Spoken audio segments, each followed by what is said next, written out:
À quoi vous pensez quand je dis conception, innovation? Laisse-moi deviner. La voiture hyper puissante et de luxe, votre frigo qui vous fait la liste de supermarchés, un smartphone avec 5 appareils photo. Oui, bien sûr, ce sont des innovations.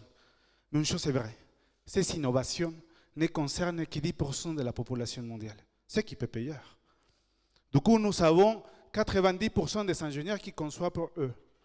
Dans le monde entier, il y a 4 milliards de gens qui vivent tous les jours avec 2 euros par jour, sans accès à l'eau, sans accès à la nourriture, sans accès à la santé. Qui conçoit pour eux? Qui fait l'innovation pour ces gens? C'est le centre de ma thèse. Aller à la rencontre de ces innovateurs qui, malgré la pénurie, ils proposent des solutions. Quand j'étais enfant, je suis né dans un petit village au sud. Il fallait marcher tous les jours 35 minutes pour aller chercher de l'eau. Cette situation, malheureusement, n'a pas beaucoup changé. Aujourd'hui, il y a 3 millions qui, dans la capitale, qui n'ont pas accès à l'eau. C'est presque la taille de Paris. Imaginez, pas avoir accès à l'eau.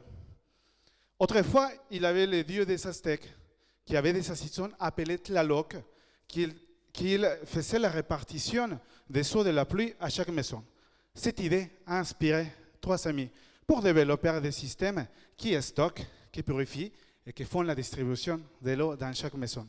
Ce n'est pas de la Wi-Fi, ce n'est pas de la haute technologie, ce n'est pas de Bluetooth. Mais cette invention, tout au contraire, c'est pas cher, c'est fait avec des matériaux locaux et très facile à utiliser. Cette innovation a changé aujourd'hui plus de 200 000 habitants. Il a changé sa vie. Je peux vous donner des autres exemples de ce type d'innovation.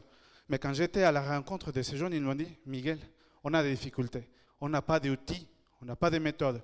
Et c'est là qu'il faut que je comprenne comment ces innovateurs font devant la pénurie pour après proposer, développer un outil, une méthode pour les aider. C'est difficile, oui. Parfois, il y a des jours que j'ai des livres de sciences sociales, de l'ingénierie, et qu'il faut que j'articule.